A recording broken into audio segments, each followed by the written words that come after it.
Mason Greenwood, I am going to call, and it's a big Reece, calm down now, right? He is a generational talent.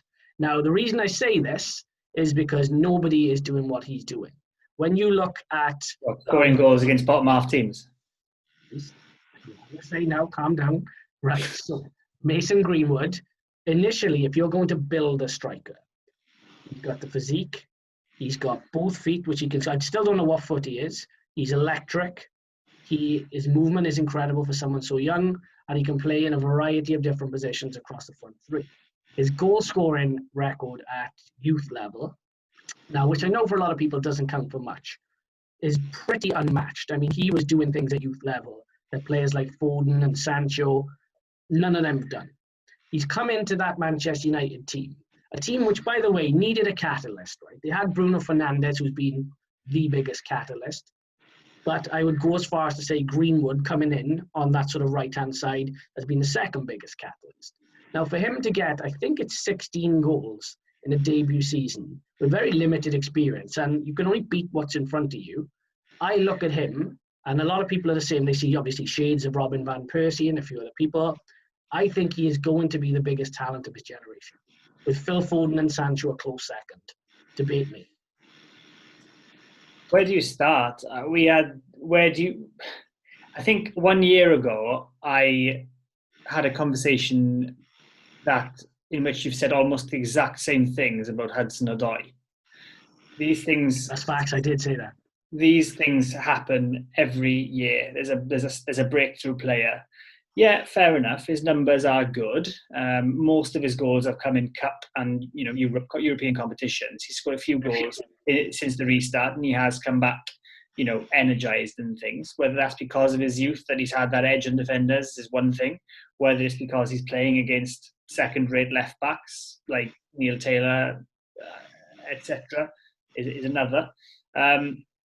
With Mason Greenwood, you said if you're building a striker, you'd build him exactly the way he is. He doesn't even play as a striker. And again, going back now, he was a striker in the youth teams, and right. he is going to be a striker long term. In the youth team. No. He plays right wing, and he's going to need to be able to adapt to that, especially if they want to, have him in the team with Martial as a central striker. Look, with Mason Greenwood, my concern is that he won't do it against the big teams. I found that Southampton pressed Manchester United in the most recent game, and Mason Greenwood was rendered ineffective, where Rashford and Martial were able to be effective.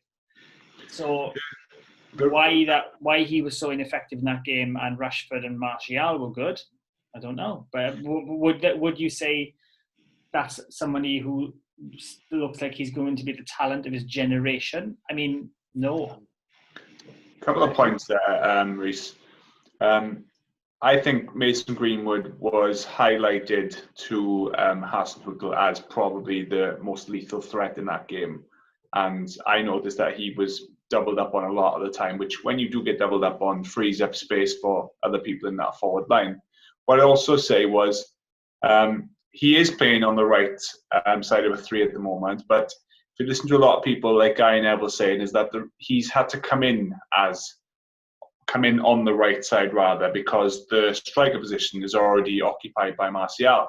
Correct. But like Neville keeps saying, that if this guy keeps scoring like he is and playing as well as he is on the right, then there's going to be nothing stopping him taking the main striker position. That if he keeps going the way he is, he's going to make it his own position.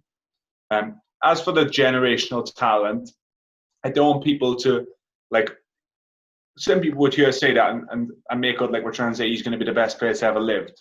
That's not what we're saying by generational talent. What we're saying is that this kid, Mason Greenwood, has been talked about in sort of the United ranks and other people around his age for many, many a year, about even people before him, like Rashford, even like quality players come out of that United academy before. They haven't seen anybody who can use both feet like he can and get anywhere near the numbers that he has got. And yes, you have to translate that into Premier League first team football, which is a different animal. But people wouldn't share about Marcus Rashford when he was in the youth and the reserves and what numbers he was getting. And he's obviously come through and established himself, and he is a good player. But and people talk about Rashford the same way that they're talking about Mason Greenwood. People were banging on about Mason Greenwood to a whole new level than what they were about Rashford. They're almost as if he is twice the player. That's what people saw when they were coming through. If Rashford is this good, then how good is Greenwood going to be? And that's where the hype was coming from. So, yeah, I can understand. Look, I'm a football fan. I can understand the hype. I enjoy it when a player comes through the youth team and does well. Everyone enjoys it when a player comes to the youth team and does as well as Mason Greenwood is doing. But he hasn't done enough in the game to warrant talk like generational talent, for example.